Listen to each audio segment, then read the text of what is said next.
같이 읽어봅니다. 시작. 네, 오늘은 올바른 헌금 생활에 대해서 좀 말씀을 드리려고 합니다. 교인들이 제일 듣기 싫어하는 설교가 두 가지가 있대요. 통계상으로 그렇다고 말입니다. 우리 교인들 보고 그렇다는 게 아니고, 하나는 헌금에 관한 설교이고 다른 하나는 죄에 대한 설교를 제일 듣기 싫어한다, 그렇게 이제 말씀을 하고 있습니다. 그러나 오늘 우리 성도들이 분명히 바로 알아야 되고, 또 주를 섬겨 살아가는 하나님의 백성들이라고 하면은 이 헌금 생활이 올바르게 되어져야 하나님의 사랑을 입게 되고, 또 하나님이 약속하신 그런 복을 누리게 되어지는 것입니다. 제가 언젠가 이 헌금에 대한 좀 말씀을 공부하기 위해서 몇 권의 책을 사서 읽어본 적이 있어요. 근데 그 어떤 저자가 이런 지적을 했습니다. 헌금과 관련해서 하나님의 교회 안에는 4종류의 교인이 있다 그러더라고요. 그 첫 번째 교인은 땅에 살면서도 가난한 그런 교인이고, 하나님 나라에서도 가난한 교인, 그런 교인이 있다는 거예요. 그러니까 이 땅에 살면서 가난하게 사는 것도 안타까운데 하나님 나라에 들어가서도 받을 상이 없다는 거죠. 주를 위해 헌신한 것이 없는 이런 사람을 두고 하는 말인 것 같습니다. 그 다음에 이제 두 번째는 땅에서는 가난한데 천국에서는 부요한 사람이 있다는 거예요. 그런 사람은 마태복음의 복음서에 기록되어 나오는 예수님이 칭찬하신 두렵돈을 성전 헌금고에 넣을 때에 예수님 그 여인을 보시고 최고로 헌금을 많이 한 사람이다, 그렇게 칭찬한 말씀을 우리가 기억할 수 있습니다. 생활비 전부를 넣었다. 여러분, 땅 위에는 그런 교인들이 많이 있어요. 제가 알기로 우리 대한교회 교인 성도들 가운데도 참 여러 가지 환경적으로 열악한 환경에 살면서 하나님께 드리는 이 헌금 부분에 있어서는 참으로 최선을 다하는 그런 어른들이 많이 있습니다. 제가 그런 분들이 헌금을 드린 것을 들고 이제 기도할 때는 참 마음이 안 됐어요. 형편을 다 제가 알고 있는데 최선을 다해서 드리는 거죠. 그 11조도 감사의 물도, 그 다음에는 또 구제헌금도 장학헌금도, 또 노인대학을 위한 헌금도, 주일헌금도, 이 모든 예물들을 그 봉투에 일일이 다 표현해서, 물론 이제 그 속에 들은 것은 제가 얼마인지는 보지는 않았습니다만은 아마 그렇게 다 드리려고 하면은 제법 헌금이 들어가야 되죠. 그런데 그런 분들의 삶이 참으로 어렵습니다. 그 어떤 때는 교회에서 뭘 좀 갖다 드리기도 하고 그렇게 하는데도 이런 분들은 하나님 앞에 드리는 일에 있어서는 최선을 다하는 그런 이제 교우들이 대한교회 안에도 많이 계세요. 네, 많이 계십니다. 새벽 기도에 나오면은 어떤 분은 자기 이름으로 하여간 종류별로 다 해가지고 한 7장 내지 8장 갖다 헌금을 올리는 이런 분들도 계세요. 참으로 그런 분들이 어려운 분들이거든요. 그러니까 하나님의 나라에 들어가면은 그런 분들은 어느 누구보다도 칭찬과 멸관을 받게 될 것이다. 그래서 땅에서 가난하지만도 하나님 나라에서 부요한 이런 분들이 계신다. 그 다음에 이제 세 번째 종류의 사람은 땅에서는 부자인데 하나님 나라에서는 가난한 사람이 있다는 거죠.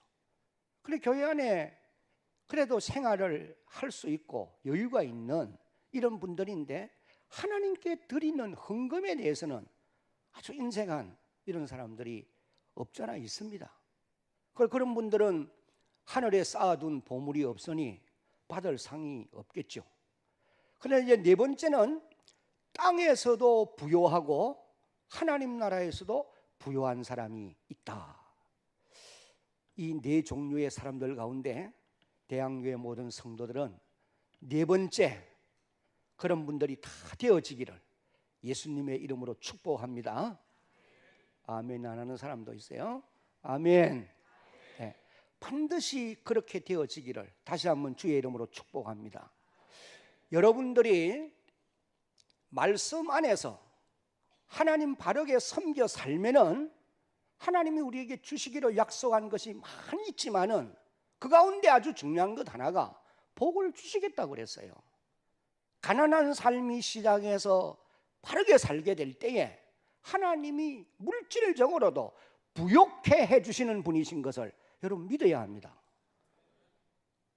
안 믿어지는 모양인데 아멘을 하기 싫어 그런지는 몰라도 믿으시기 바랍니다.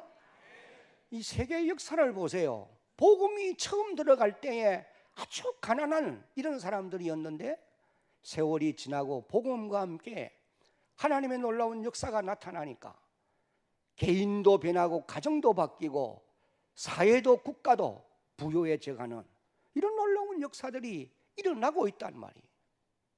미국의 아주 큰 이런 부자들은 대륙을 살리는 사람들인데 이분들이 다 하나님이 그들에게 복을 주셔서 부욕해 된 사람들이거든요. 그러니까 그런 사람들은 땅에서도 부유하지만은 하나님의 나라에서도 부유한 그런 사람들인 것이 분명합니다. 그 여러분들이 이 땅에 남은 세월을 사는 동안에는 하나님이 물질적으로도 부욕해 하셔서 해주셔서 이 땅에서도 부유하게 살 뿐 아니라 하나님의 나라에 들어갔을 때에 다 하나같이 면류관 받는 상을 받는 그런 여러분들이 되어져야 할 것입니다. 우리가 헌금과 관련해서 사도 바울이 하신 말씀 가운데 두 가지 사실을 먼저 기억을 하고 말씀을 드리도록 하겠습니다. 그 첫 번째는 다 같이 한번 읽어봅니다. 시작.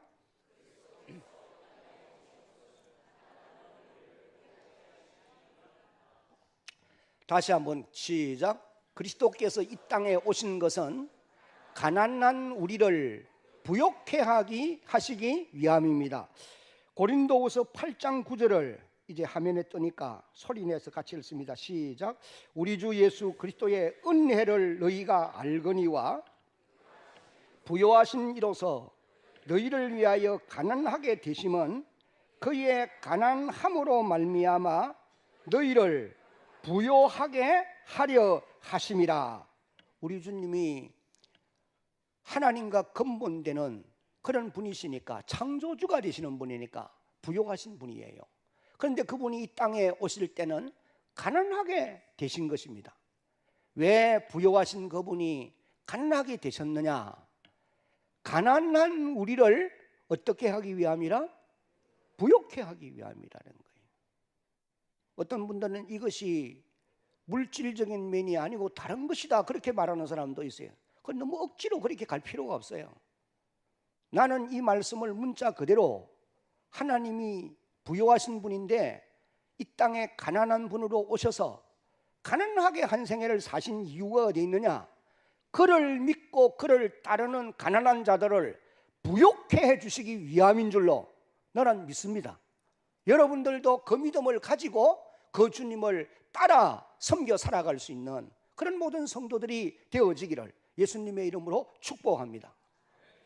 우리가 우리 이 인류의 역사를 보세요. 복음이 처음 들어가는 나라들이 아주 가난한 나라입니다. 지금부터 이 땅에 200년 전에 복음이 들어왔다고 볼 수 있겠는데 그때의 이 한국의 상황을 우리가 잘 알잖아요. 저희들이 자라날 때 1960년대, 70년대만 하더라도 얼마나 힘들고 가난한지 모릅니다. 6.25 이후에 남편은 전쟁에 나가서 죽고 홀어머니들이 우리 또래의 이제 어린 자녀들을 키우는데 낮에는 머리에 뭐예요? 그러면 이고 나가는 거 있잖아요. 다라이가 맞는지 모르겠어. 거기에 이제 뭘 담아가지고 나 장사하고 그리고 밤 되면은 교회 들어와서 기도해요. 제가 지금도 그런 건 생생하게 기억이 나요. 그래서 그분들이 교회를 떠나지 않고 교회에서 잠을 자면서 그렇게 열심히 기도하면서 자녀들을 키우던 이런 걸 기억합니다. 그런데 그런 분들이 믿음으로 키웠던 자녀들 지금 돌아보면은 다 하나같이 땅에서 잘되고 번성한 것이 분명한 사실입니다. 저는 신명기 8장을 읽을 때마다 이런 생각이 들어요. 하나님께서 그 신명기 8장을 읽으면 중간 부분에 너희가 이제 가나안 땅으로 곧 들어갈 것인데 그 땅에 들어가서 먹어서 배부르고 여러분 성경이 기록할 당시에 먹어서 배부르면 이 사람은 부자입니다. 여러분이 자라날 때는 여기 중고등 학생들은 이런 말을 잘 이해가 안 될지 모르지만 우리가 자라날 때에 중고등학교를 다닐 때에 먹어서 배부르면 그 집은 부잣집이요. 먹을 양식이 부족하니까 항상. 그래서 뭘 먹고 막 뛰어다니면은 어른들이 뭐라 하기를 야 이놈아 배 꺼진다 그렇게 뭐라고 그랬어요. 그러니까 그런 그 어려운 시대들, 성경이 기록될 당시 어려운 시대, 건너가서 가나안 땅에 들어가면 너희가 먹어서 배부르고, 한번 따라합시다. 아무 부족함이 없는 땅이며 아무 부족함이 없다는 거예요. 그러면서 하는 말씀이 내가 그런 복을 너희에게 줄 것인데 그때에 너희가 하나같이 나는 하나님을 모른다 그렇게 말할까 내가 심히 두렵다. 하나님 그렇게 말씀을 하세요. 모세를 통해서 요단강 건너가기 직전에 이스라엘 백성들을 향하여서 그렇게 말씀합니다. 그러면서 너희가 그렇게 복을 누리면서도 하나님이 주신 것을 기억해야 된다. 그래서 신명기 8장 18절을 읽어보면은 재물 얻을 능력도 한번 따라합시다. 하나님이 주십니다. 무슨 능력을 주세요? 재물 얻을 능력도 하나님이 준다는 거예요. 그렇게 말씀하고 있어요.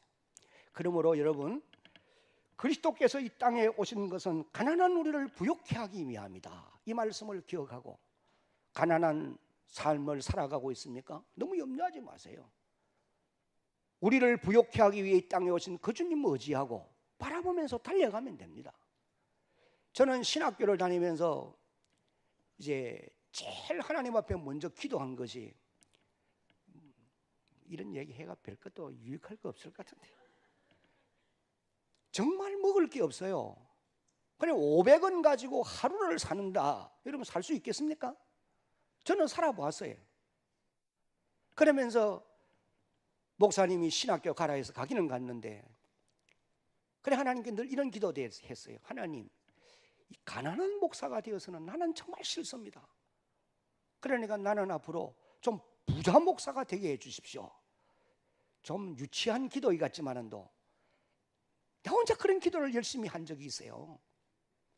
그런데 참 하나님의 은혜로 말미암아 제가 이제 그 학부 4학년 때 결혼을 했거든요.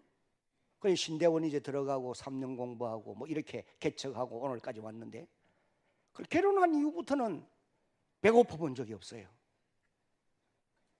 그러니 친구들이 김 목사는 불호조하다.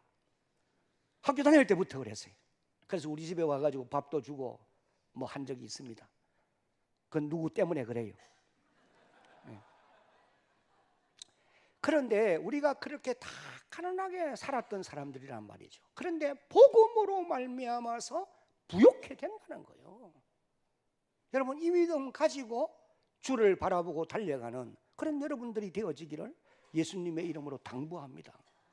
제가 여기 개척하러 1980년 2월에 왔을 때에 처음 딱 교회 오는 분들이 하나같이 단칸방에 살면서 알코올 중독자, 또 그 외에 갖가지 질병을 앓고 있는 분들, 이런 분들이 대부분 여기에 왔습니다.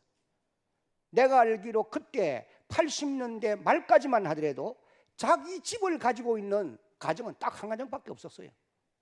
그럼 우리 임장로님네 가정이었으니까. 그랬던 분들 가운데 오늘 이곳에 나와 있는 분들도 계시죠. 복음과 함께 세월이 지나가면서 하나님은 필요를 따라 공급해 주셨고, 하나님이 부요한 분이기 때문에 말씀대로 부욕해도 해주시는 거예요. 그래서 내 영혼이 잘된같이 내가 범사야 잘되고 강건하기를 내가 강구하노라. 이 말씀은 영원토록 하나님의 말씀인 줄로 믿으시기를 바랍니다. 그래서 우리가 이 말씀을 바울이 우리 보고 기억하라 그랬고, 두 번째는 다 같이 읽습니다. 시작. 헌금은 씨와 같은 것이기 때문에 많이 심는 자가 되어야 합니다. 어떻든지 많이 심으려고 노력을 해라 그 말이죠. 헌금은 씨와 같다는 거예요. 그렇기 때문에 씨는 많이 뿌리는 사람이 많이 거두게 되어 있어요. 그래서 어떻든지 내가 힘이 닿는 데까지 많이 심으려고 노력하는 이런 사람이 되어야 된다는 거예요. 이건 내 말이 아니고 고린도후서 9장 6절로 11절까지 이제 같이 소리내서 읽겠습니다. 이것이 시작.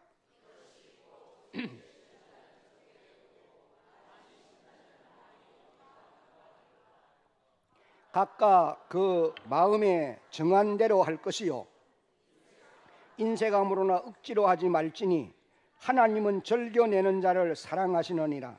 하나님이 능히 모든 은혜를 너희에게 넘치게 하시나니 이는 너희로 모든 일에 항상 모든 것이 넉넉하여 모든 착한 일을 넘치게 하려 하심이라. 기록한 바 그가 흩어 가난한 자들에게 주었으니 그의 의가 영원토록 있느니라 함과 같으니라. 심는 자에게 씨와 먹을 양식을 주시는 이가 너희의 심을 것을 주사 풍성하게 하시고 너희의 의의 열매를 더하게 하시리니 너희가 모든 일에 넉넉하여 너그럽게 연보함을 그들이 우리로 말미암아 하나님께 감사하게 하는 것이라. 이 말씀의 내용을 한마디로 요약하면은 헌금은 하나님께 드리는 헌금은 씨와 같다. 씨는 많이 뿌리는 자가 많이 거둔다. 사도 바울이 우리에게 일러주는 그런 말씀이에요. 그래서 우리 성도들은 헌금을 드릴 때에 그렇다고 해서 올라가서 다 빚내가 드리라 그 말 절대 아니에요. 내가 하나님이 내게 주신 분량이 있어요 다. 그러니까 내게 주신 분량에서 내가 최선을 다해서 하나님께 드린다. 늘 그런 마음의 자세를 가지고 하나님께 드릴 수 있는 그런 주의 백성들이 꼭 되어야 한다. 이것을 바울이 우리에게 먼저 일깨워 줍니다. 자, 그러면은 우리 성도들이 헌금 생활을 어떻게 해야 될 것이냐, 여기에 대해서 이제 좀 간단하게 말씀을 드리겠습니다. 첫째, 헌금이란 말은 하나님께 드리는 예물을, 한번 따라합시다. 하나님께 드리는 예물을 헌금이라고 합니다. 근데 옛날 1940년도까지는 헌금이라는 말을 쓰지 않고 연보라는 말을 사용해 왔어요. 그러나 이제 그 위에 성경 번역이 바뀌어지면서 이제 연보란 말로 기록이 되어져 나오는 것을 봅니다. 그래서 헌금은 하나님께 드리는 예물, 이것을 헌금이라. 그러니까 하나님께 드리는 것이다 라고 하는 것을 기억하시면 되겠습니다. 두 번째, 구약시대 헌금의 종류에 대해서 이제 몇 가지 좀 살펴봅니다. 첫째는 제물이 있습니다. 이 레위기 1장을 읽어보면은 5대 제사가 있는데 그 제사를 드릴 때에 필요한 제물이 세 가지, 크게 세 가지 종류예요. 첫째는 황소, 그 다음에는 어린 양, 그 다음에는 비둘기, 산비둘기, 집비둘기, 비둘기입니다. 이 고운 가루는 소제를 드릴 때에 번제를 드린 다음에 드리는 하나의 예물이었고, 그런데 하나님이 참 공평하신 분이세요. 황소의 예물을 드릴 사람들을 딱 정해줍니다. 어떤 사람이 황소로 제사를 드려야 되느냐 하면은 부자, 왕, 제사장들, 이런 사람들은 황소로 제물을 삼아서 드리도록 그렇게 하나님이 정하셨어요. 그 솔로몬은 왕이잖아요. 열왕기상 3장을 읽어보면은 이 솔로몬이 기브온 산당에 나가서 1천 번제를 드려요. 이 1천 번제를 드릴 때에 이 왕이기 때문에 황소로 드리는 거죠. 그리고 또 어린 양은 보통 사람들이 드리는 제물입니다. 그 다음에 비둘기는 산비둘기, 집비둘기가 있는데 이것은 가난한 사람들이 드리는 것이에요. 여러분들이 누가복음 2장 24절을 읽어보면은 예수님이 제일 처음 성전에 나가서 제물을 드리는데 산 비둘기 한 쌍이나 혹은 집 비둘기 둘로 제사하려 함이었더라, 그렇게 기록하고 있어요. 이것을 보면은 예수님은 가난한 분이었다, 그의 가정이 가난한 분이었던 것을 이제 우리가 알 수가 있는 것입니다. 그래서 우리가 황소로 드려야 될 사람은 황소로 드려야 되는 것이 맞고, 보통 사람들은 양으로 드려야 돼요. 그러면은 가난한 사람들은 비둘기로 드려야 된다는 거죠. 비둘기는 집 비둘기도 있고 산 비둘기도 있으니까 산 비둘기는 잡아야 되겠죠. 그 어떤 우리 교우님들이 그렇게 하더라고, 그런 이야기를 하시더라고. 목사님, 산 비둘기 잡기 힘든데요, 그러더라고. 그때는 뭐 잡기 쉬웠겠지요, 좀. 예.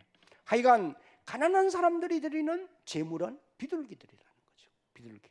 그러니 하나님이 형편에 맞게 제물을 드릴 수 있도록 다 규정해 주신 것을 봅니다. 여러분들이 산비둘기를 드려야 될 사람인데 황소를 드리는 거 하나님 기뻐하지 않습니다. 그런데 황소를 드려야 될 사람이 산비둘기로 드린다, 하나님 기뻐하지 않아요. 자기의 분수에 맞게 하나님이 정해주신 룰을 따라서 제물을 구별해 드리는 그런 제물이 하나님 기뻐 받으시는 제물인 것입니다. 여러분, 이런 제물은 이제 예수님이 오셔서 십자가에 죽기까지 드려진 그런 제물들이죠. 그러나 예수님이 십자가 죽은 이후부터는 더 이상 피 흘리는 제사가 필요가 없게 되었지 않습니까? 왜? 예수님이 산 제물이 되어서 한 번 자기의 몸을 제사를 드림으로 영원한 제사가 되어져 버렸기 때문에. 그 다음에 이제 구약 시대에 드리는 예물 가운데 두 번째는 11조입니다. 이것이 이제 창세기 14장 17절부터 기록되어 나오는데, 아브라함이 318명의 자기 집에 길리던 사람들을 데리고 연합 군대를 쳐서 승리하고 탈취물을 가지고 돌아올 때에 살렘 왕 멜기세덱이 환영을 하러 나와요. 그리고 이제 살렘 왕 멜기세덱이 축복을 해줄 때에 11조를 떼어서 그 살렘 왕 멜기세덱에 아브라함이 드리는 이런 기록을 우리가 보게 됩니다. 11조에 대한 내용이 제일 처음 나오는 부분이. 그 다음에는 또 창세기 28장을 읽어보면은 이 야곱이 베델로 하란으로 이제 망명의 길을 떠나다가 베델에서 하나님이 나타나 주셨을 때에 자기가 하나님 앞에 서원합니다. 하나님이 주신 말씀의 약속대로 나와 동행하시고 나를 그 길로 거기에 갔다가 편안하게 돌아오게 하시면 하나님 내게 주신 모든 소유의 10분의 1을 구별하여 드리겠습니다, 하나님께 약속을 하는 것을 볼 수가 있어요. 그래서 이 11조는 율법으로 정해지기 전에 벌써 믿음의 조상들이 실시했던, 하나님이 가르쳐 주셨던 그런 이제 제도였음을 우리가 알 수가 있습니다. 그리고 이제 레위기 27장 30절 이후를 읽어보면은 이제 이 11조가 모세 시대 이후에 법으로 딱 정해진 것을 이제 보게 되어집니다. 레위기 17장 30절 같이 시작.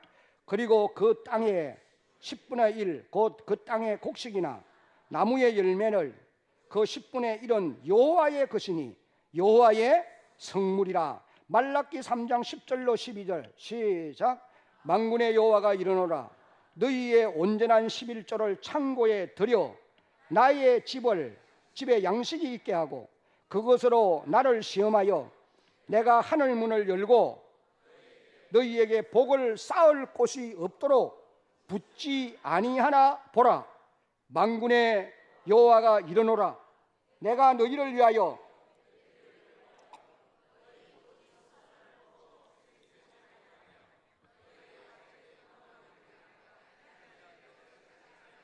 12절 시작. 아름다워짐으로 모든 이방인들이 너희를 복되다 하리라. 만군의 여호와의 말이니라. 그리고 구약 시대에 하나님께 이 10의 1조가 아브라함 족장 시대에는 법으로 정해지지 않았지만 또 드려지기 시작했는데, 모세 시대 이후에서는 하나님이 법으로 정하시고, 여러분 법은 반드시 순종해야 되는 것입니다. 율법을 어기면 안 되잖아요. 왜 그렇게 했을까? 자원해서 드리도록 내버려 두니까 안 된다 그 말이죠. 그래서 하나님이 법으로 정하시고 이 법을 쫓아서 10의 1조를 9일에 드리도록 해라.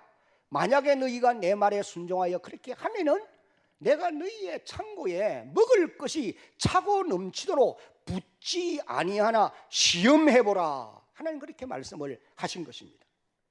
그래서 구약시대에 10의 1조가 드려졌다. 그러면 또 세 번째는 처음 것이 드려졌어요. 만물 곡식이나 첫 새끼나 장자나 이 처음 것은 다 귀중한 것들이었습니다. 이것이 하나님의 것이라고 그렇게 말씀을 하신 것입니다. 그 다음에 이제 네 번째는 예물을 드려야 되었습니다. 예물. 시편 96편 8절 크게 읽습니다. 여호와의 이름에 합당한 영광을 그에게 돌릴지어다. 예물을 들고 그의 궁정에 들어갈지어다. 그 다음에 이제 다섯 번째는 구약시대에는 성전 건축을 위한 헌금도 드려졌어요. 출애굽기 25장 1절로 9절을 보면은 성막을 지을 때에 하나님이 모세를 통해서 이스라엘 백성들에게 받아들이라는 거예요. 성막을 지을 수 있는 것들을 다 받아들이라는 거예요.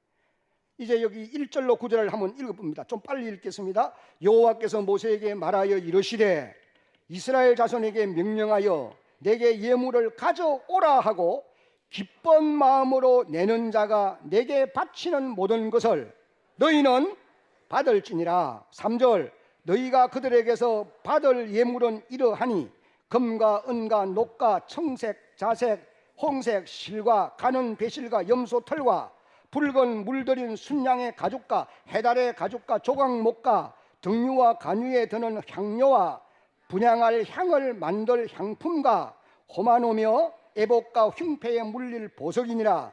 내가 그들 중에 그할 성소를 그들이 나를 위하여 짓되 9절 시작. 장막을 짓고 기구들도 그 모양을 따라 지을지니라. 이 말씀을 백성들에게 선포했더니 출애굽기 36장 4절로 5절을 읽어보면 백성이 자원해서 너무 많이 가져오므로 썩이에 남았더라. 그렇게 기록을 했습니다. 여러분 사무엘하 7장 이후에도 읽어보면 솔로몬 성전을 건축할 때도 풍성한 것이 드려졌던 이런 기록을 볼 수가 있고, 그 다음에 스룹바벨 성전, 포로 시대 이후에 짓는 이 스룹바벨 성전도 역시 하나님이 이 헌금을 들여서 성전을 건축할 것을 말씀한 내용을 읽어볼 수가 있어요. 그런데 하나님이 이 구약 시대의 성전 건축을 할 수 있도록 헌금을 드릴 수 있도록 하나님이 먼저 자기 백성들에게 주었어요. 그래 주어놓고 성전 헌금 건축을 위해서 너희가 드려라, 하나님이 그렇게 요구한 것을 볼 수가 있습니다. 광야 생활을 하는 사람들이 하나님이 주지 않으면 그 어디서 날 수 있습니까? 없잖아요. 그런데 하나님이 먼저 줘요. 이것이 이제 출애굽기 12장 35절 36절을 읽어보면은 이스라엘 백성들이 애굽 땅에서 나올 때에 급하게 나오잖아요. 도망쳐서 나오는데 나오기 전에 애굽 사람들에게 은금 패물을 따라합시다 구함에 달라 했다고 말이죠. 그러니까 필요를 따라 다 주었다고 그랬어요. 그래서 가지고 나온 거예요. 광야 생활하는 사람이 은금이 뭐에 필요해요? 하나님이 성막을 짓기 위해서 미리 거기서 가지고 나가도록 했고, 모세를 통해서 출애굽기 25장에 와서 보면은 그것을 드리도록 하라, 받도록 해라, 그렇게 말씀하신 것을 우리가 봅니다. 그리고 여러분 다윗 시대에도 보면은 다윗이 나가서 전쟁을 하면 백전백승입니다. 어디를 가든지 이겨요. 그렇게 해서 이제 그 정복한 땅으로부터, 나라로부터 조공을 받는 것입니다. 은금 패물을 조공으로 받아요. 그 나중에 다윗이 성전을 건축할 때에 자기 소유의 금 3,000달란트를 드렸고, 여러분 3,000달란트를 돈으로 계산하면 나 이거 계산을 못해요. 한 달란트가 6,000데나리온, 6,000데나리온은 한 데나리온은 노동자 하루의 품삯, 노동자 하루의 품삯이 10만 원으로 잡으면 6,000데나리온이면 얼마에? 한 10만 원 잡으면 6,000일을 곱하면 집에 가서 해보세요. 엄청난 숫자지요. 그런데 3,000달란트를 들었다는 거죠. 그런데 하나님이 미리 전쟁에서 이기기 위해서 거두게 하고 그걸 드리게 하는 이런 놀라운 역사를 봅니다. 그 다음에 또 스룹바벨 성전도 마찬가지요. 에스라 1장 4절로 6절을 읽어보면 바벨론에 포로되어 있던 이스라엘 유대 백성들을 고향 땅으로 이제 돌아가게 하는데, 그때도 보면은 사면 사람들이 은그릇과 황금과 기타 물건과, 한번 따라합시다, 보물로 돕고 예루살렘으로 돌아가는 유대인들에게 이런 것들을 주어가지고 돌려보냈다 그 말이에요. 근데 그 가지고 돌아온 이 사람들이 무엇을 했느냐? 돌아오자마자 스룹바벨 성전을 건축하기 위해서 너희가 가지고 온 것 가운데 하나님께 드릴 것을 드려라. 그래서 많은 사람들이 드리는 이런 모습을 이제 우리가 보게 되어지는 것입니다. 그렇게 해서 이제 구약 시대도 성전을 건축하는 이런 놀라운 역사를 우리가 봅니다. 그다음에 그러면 이 시대에 우리가 이제 드려야 될 헌금이 어떤 것이 있느냐? 이 부분을 좀 더 간단하게 말씀드리겠습니다. 첫째, 다 같이 시작. 11조 헌금은 반드시 드려야 합니다. 한 번 더 큰 소리로 시작. 어떤 분들은 11조는 율법에 명한 것이기 때문에 율법이 예수님으로 오셔서 완성했으므로 드리지 않아도 된다, 그렇게 이제 주장하는 잘못된 사람들이 있어요. 여러분, 그러나 예수님께서도 마태복음 23장 23절에 이렇게 말씀하십니다. 화이슬 진저 외식하는 서기관들과 바리새인들이여, 너희가 박하와 희양과 근처의 11조는 드리되 율법에 더 중한 바 정의와 긍휼과 믿음은 버렸도다. 그러나 이것도 행하고 저것도 버리지 말아야 할지니라. 주님이 그렇게 명하시고 계세요. 그래서 11조는 반드시 드려야 되는 것이다. 여기에 따르는 이제 하나님의 약속은 너무도 많이 있는 것을 우리가 봅니다. 좀 전에 우리가 읽은 말라기 3장 10절 이후부터 이런 말씀들을 여러분들이 꼭 귀담아 읽어보시기를 바라요. 나는 오늘 여기 함께 예배를 드리고 있는 젊은이 여러분, 우리 학생 여러분, 학생 때 무슨 돈이 있습니까? 여러분들도 돈벌이 잘합니다. 설 명절 지나고 나면 세뱃도 많이 받아요. 그거 다 떼먹지 말고 11조 드려야 돼요. 이강도사님, 학생들 그 11조 하라 하세요. 예.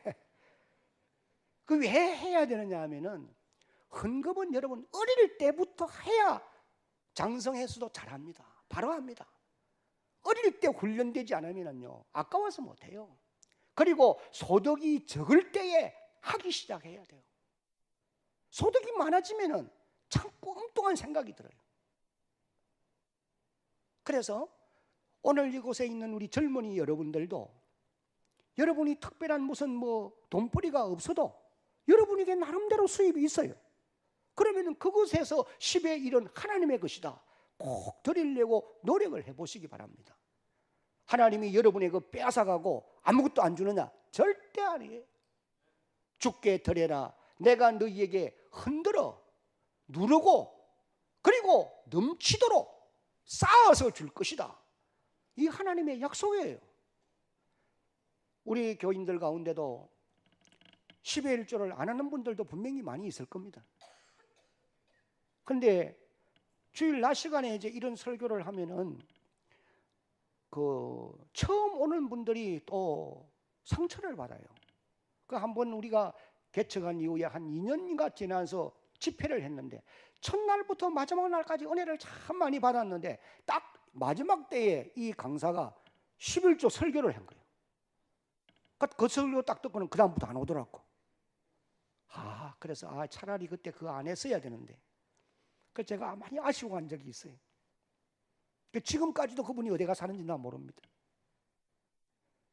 그러니까 여러분, 이곳에 이제 오늘 오후 예배에 나와 있는 여러분들은 오랜 신앙생활을 하신 분들이에요. 그러나 헌금에 대해서 여러분이 부욕해 살기를 원하시고 주님이 가난하게 되셔서 우리를 부욕해 하시는 그 복을 누리기 위해서는 하나님께 드릴 부분을 반드시 올바르게 바르게 드려라는 거예요. 그러지 않고 하나님 복 주십시오, 그건 안 된다는 거예요. 그래서 우리 학생 때부터 10의 1조는 반드시 드려야 되는 것이다. 이 믿음을 가지고 이 부분에 대해서는 너희가 시험해 보라 그랬으니까 시험해 보세요.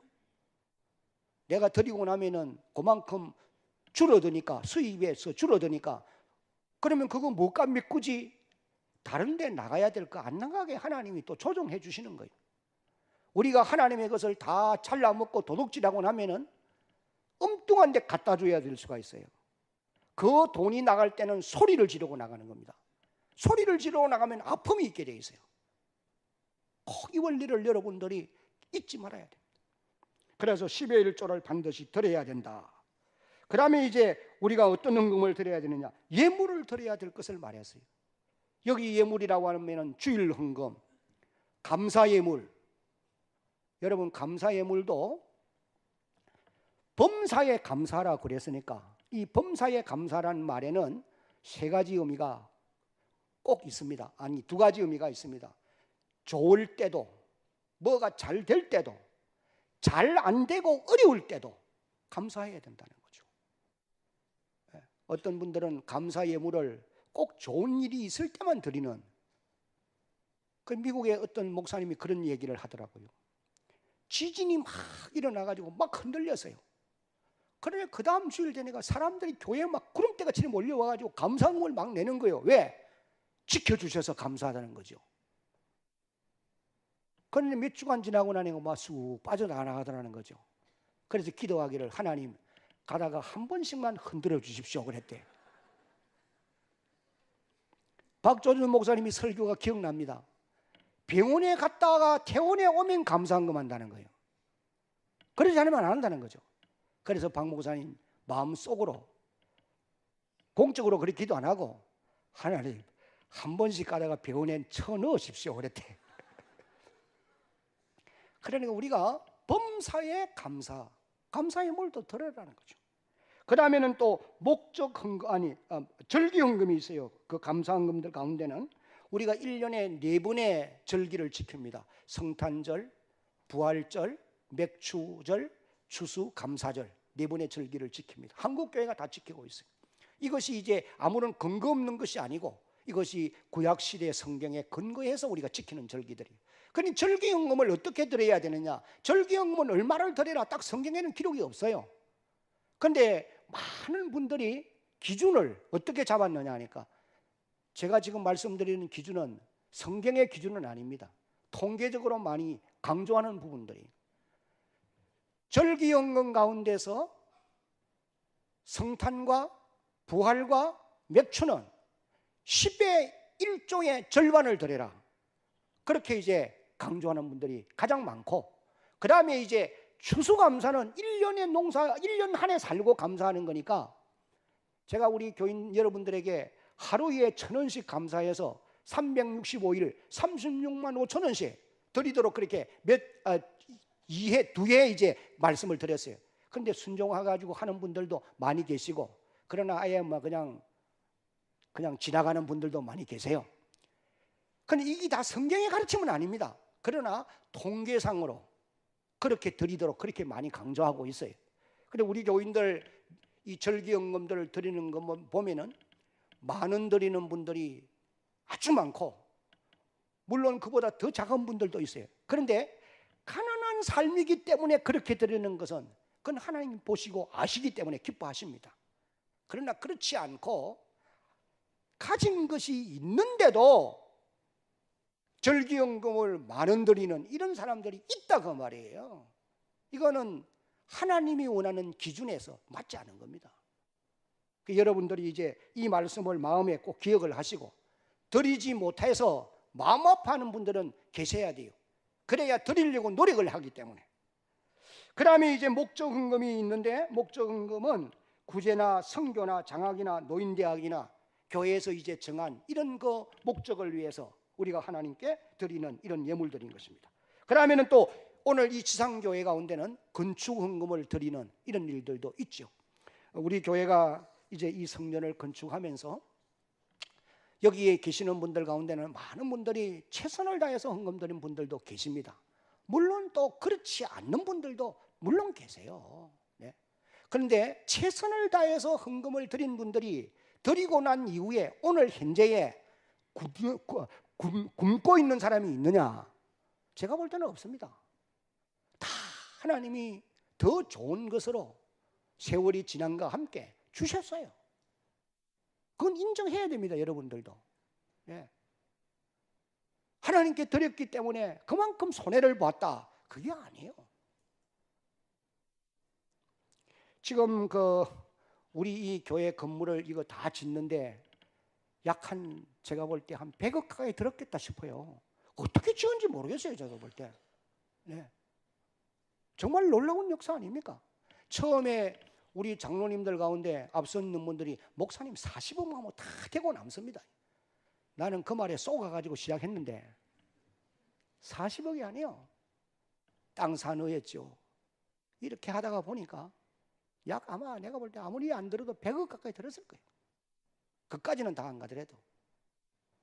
그러나 여러분, 이것도 우리가 하나님이 힘을 주셨기 때문에 할 수 있었던 거예요.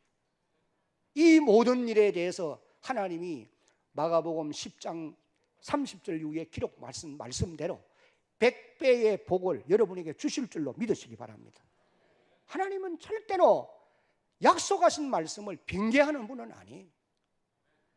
여러분, 오늘 이 시대에도 이 건물 성전이 필요하다는 거, 그걸 우리가 잊지 말아야 돼요.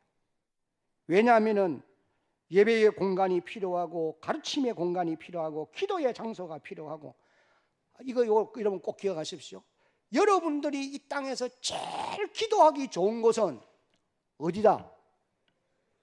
대한교회예요. 대한교회 교인들은 이곳이 여러분들이 지상에서 최고로 기도하기 좋은 곳이 이곳이에요.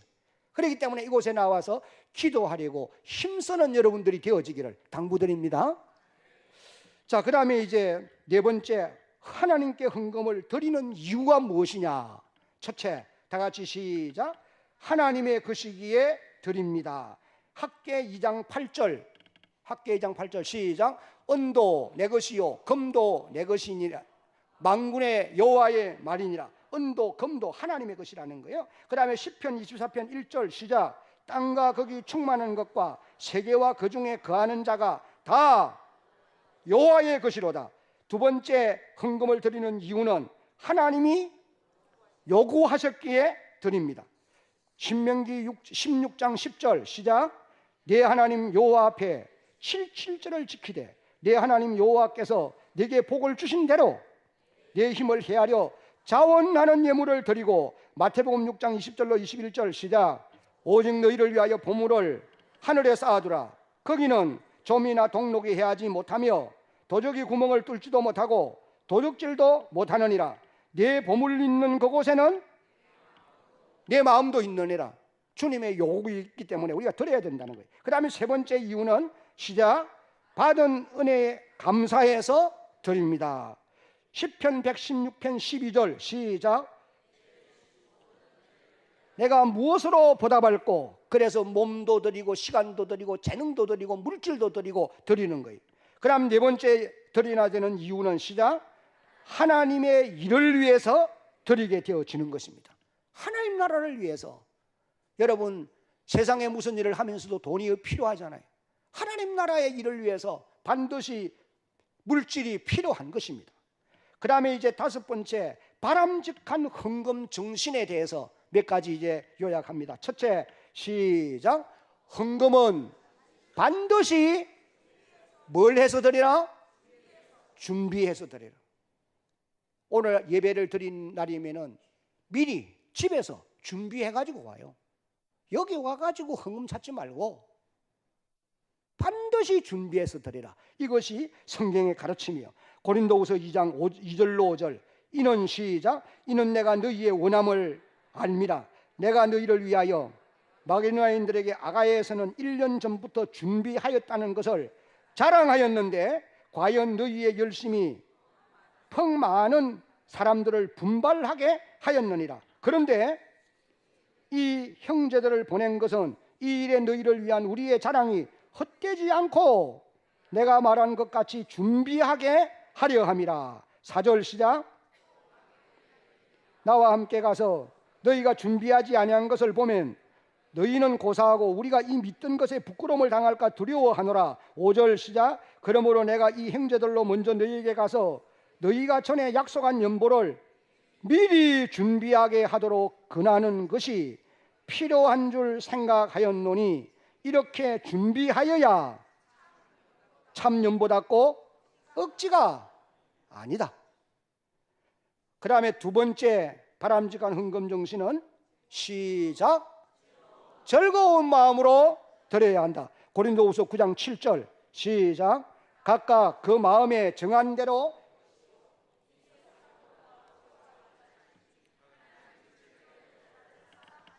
따라합시다. 하나님은 즐겨 내는 자를 사랑하시느니라. 즐겨 내는 자를 사랑합니다. 네. 어떤 분이 그런 얘기 하더라고. 1,000원짜리 보고 너 어디 갔다 왔나 물으니까 나는 이 교회에 저 교회에 다녀서 왔다 그러더래. 그럼 10,000원짜리 보고는 너 어디 갔다 왔냐 물으니까 어느 음식점에 갔다 왔다. 그럼 50,000원짜리 보고는 너는 어디 갔다 왔나 물으니까 나는 부잣집 장롱 속에 있다가 왔다 그래. 이 농담 같지만은도 하나님의 교회 안에 헌금을 드리는데 1,000원으로 대체한다는 거죠. 물론 가난한 분들은 그것도 많아요. 그런데 여러분 미리 준비해서 하나님께 즐거움으로 드리는 그런 여러분들이 되어야 돼요. 그 다음에 세 번째는 다 같이 시작.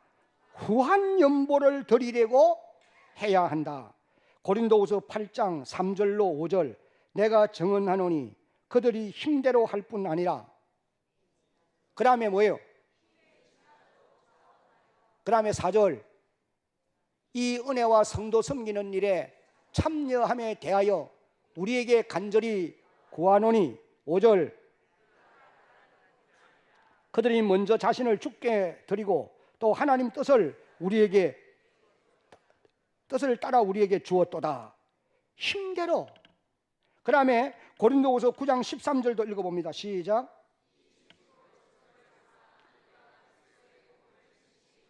복종하는 것과 그들과 모든 사람을 섬기는 너희의 후한 연보로 말미암아 하나님께 영광을 돌리고 한번 따라합시다. 너희의 후한 연보로 말미암아 하나님께 영광을 돌려라.